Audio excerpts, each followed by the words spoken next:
Madras high court ने हाल ही में घरेलू हिंसा के एक मामले में फैसला सुनाते हुए कहा कि अगर घर में शांति बनाए रखने के लिए पति को घर से बाहर निकालना ही एकमात्र रास्ता है तो अदालतों को इसका आदेश जारी करना चाहिए, भले ही पति के पास रहने के लिए दूसरा घर हो या ना। मतलब कि अगर पति घर का माहौल खराब करता है तो उसे घर से बाहर का रास्ता दिखाया जा सकता है। इस मामले को लेकर लोगों के मन में कई सवाल है। आइए जानते हैं तमाम सवालों के जवाब।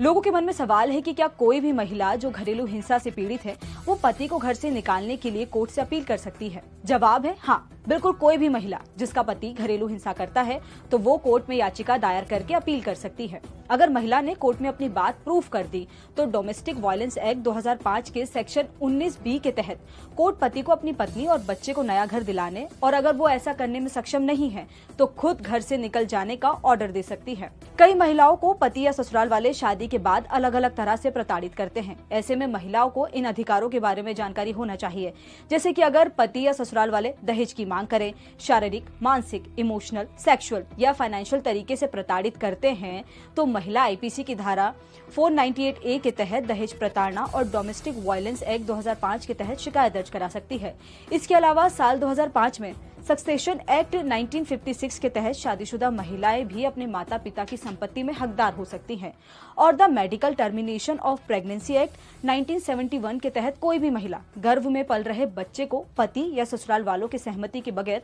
अवॉर्ड कर सकती है। Family and criminal law expert Sachin Nayak के अनुसार अगर पति पत्नी के साथ हिंसा करता है तो ऐसे में महिला सुरक्षात्मक आदेश यानी कि प्रोटेक्शन ऑर्डर के तहत कोर्ट में याचिका दायर कर सकती है। पत्नी कोर्ट में ये प्रूफ कर देती है कि उसके साथ हिंसा हो रही है तो उस सिचुएशन में पति पर कुछ रोक लगाई जाती है ताकि महिला के साथ हिंसा ना हो, जैसे कि पत्नी के काम करने वाली जगह पर आकर परेशान न करे, बच्चों को परेशान न करे, किसी भी तरह की प्रॉपर्टी को नहीं बेचे, अगर पति पत्नी का कोई जॉइंट अकाउंट है तो उसका भी मिसयूज ना करें। साथ ही अगर पति लगातार पत्नी के साथ मारपीट या बुरा व्यवहार करता है तब प्रोटेक्शन ऑर्डर के तहत कोर्ट पति को घर से निकालने का आदेश दे सकती है। साथ ही अगर पति पत्नी को तलाक देने से इनकार कर दे तो ऐसी सिचुएशन में महिला हिंदू मैरिज एक्ट 1955 की धारा 13 के तहत एक तरफा तलाक के लिए याचिका दायर कर सकती है, जिसमें कोर्ट इन बातों को ध्यान में रख के फैसला देती है, जैसे कि पार्टनर का एडल्ट्री या क्रूरता करना, धर्म परिवर्तन के लिए दबाव डालना, पति को मेंटल डिसऑर्डर या कुष्ठ रोग जैसी परेशानी होना या फिर पार्टनर के बीच बातचीत नहीं होने पर कोर्ट एक तरफा तलाक पर अपना फैसला दे सकती है।